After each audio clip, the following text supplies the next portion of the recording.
Standard 4, Duties to Employers. Standard 4A, Loyalty. In matters related to their employment, members and candidates must act for the benefit of their employer and not deprive their employer of the advantage of their skills and abilities, divulge confidential information, or otherwise cause harm to their employer. This standard is applicable to employees. If members are independent contractors rather than employees, they have a duty to abide by the terms of their agreements.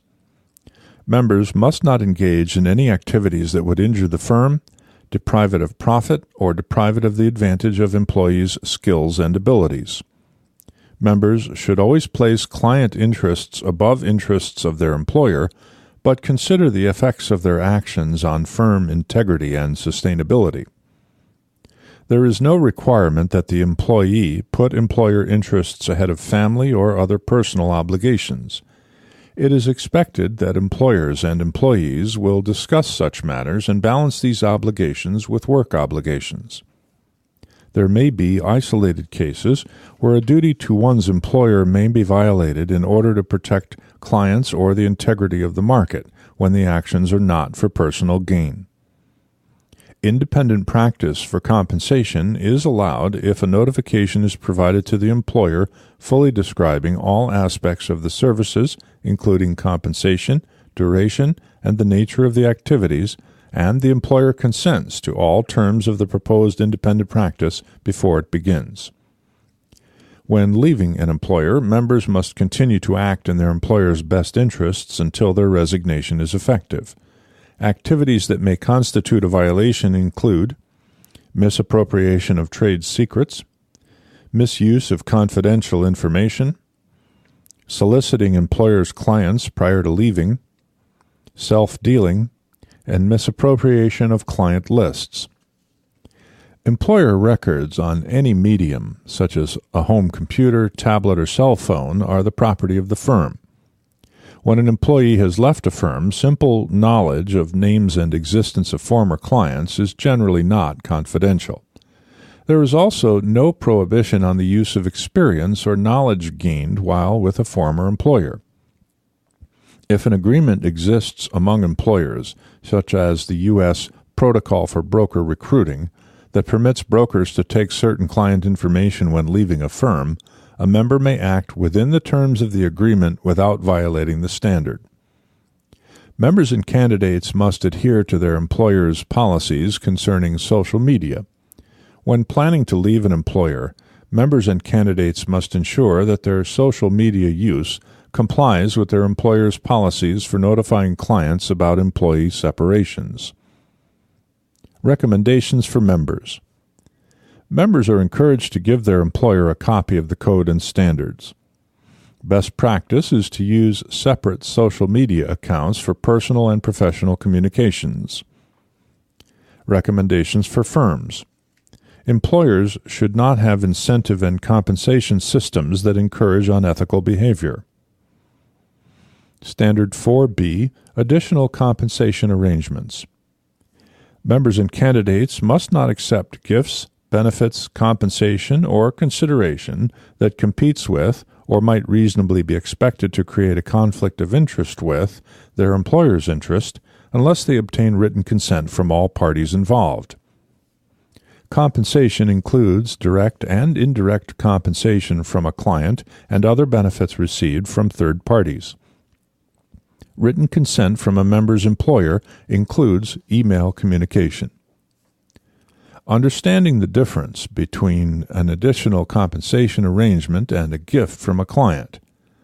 If a client offers a bonus that depends on the future performance of her account, this is an additional compensation arrangement that requires written consent in advance.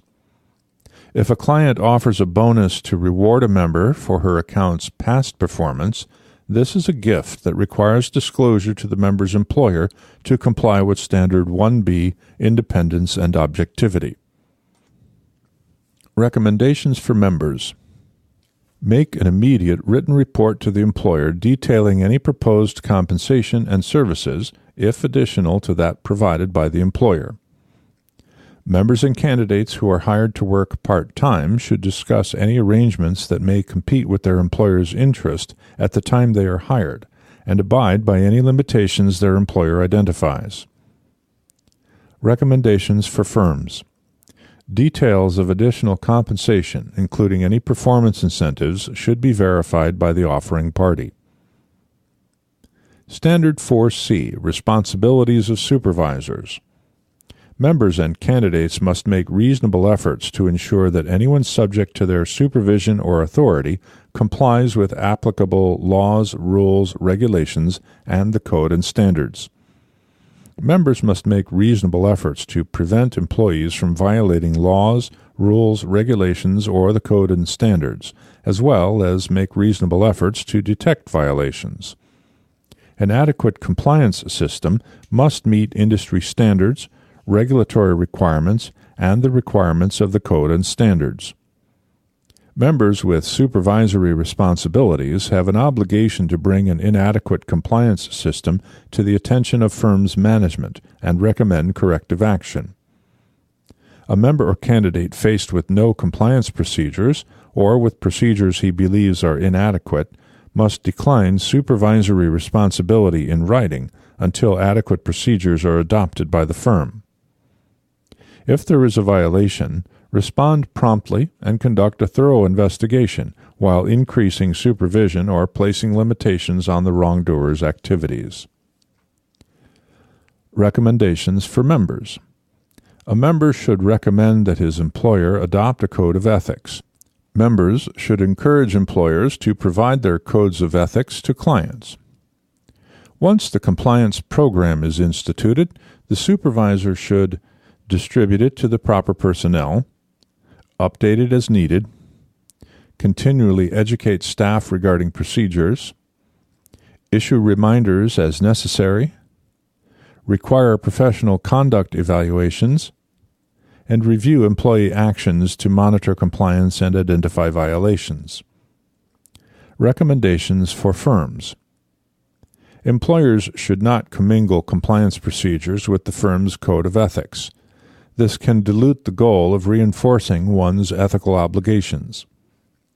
While investigating a possible breach of compliance procedures, it is appropriate to limit the suspected employee's activities. Adequate compliance procedures should be clearly written, be easy to understand, designate a compliance officer with authority clearly defined, have a system of checks and balances, outline the scope of procedures, outline what conduct is permitted, contain procedures for reporting violations and sanctions, and structure incentives so unethical behavior is not rewarded. Standard 5. Investment Analysis Recommendations and Actions. Standard 5A. Diligence and Reasonable Basis. Members and candidates must 1. Exercise diligence, independence, and thoroughness in analyzing investments, making investment recommendations, and taking investment actions. 2. Have a reasonable and adequate basis supported by appropriate research and investigation for any investment analysis, recommendation, or action. The application of this standard depends on the investment philosophy adhered to, members and candidates' roles in the investment decision-making process, and the resources and support provided by employers. These factors dictate the degree of diligence, thoroughness of research, and the proper level of investigation required. The level of research needed to satisfy the requirement for due diligence will differ depending on the product or service offered. A list of things that should be considered prior to making a recommendation or taking investment action includes global and national economic conditions, a firm's financial results and operating history and the business cycle stage, fees and historical results for a mutual fund, limitations of any quantitative models used, and a determination of whether peer group comparisons for valuation are appropriate. Recommendations for members. Members should encourage their firms to adopt a policy for periodic review of the quality of third-party research if they have not.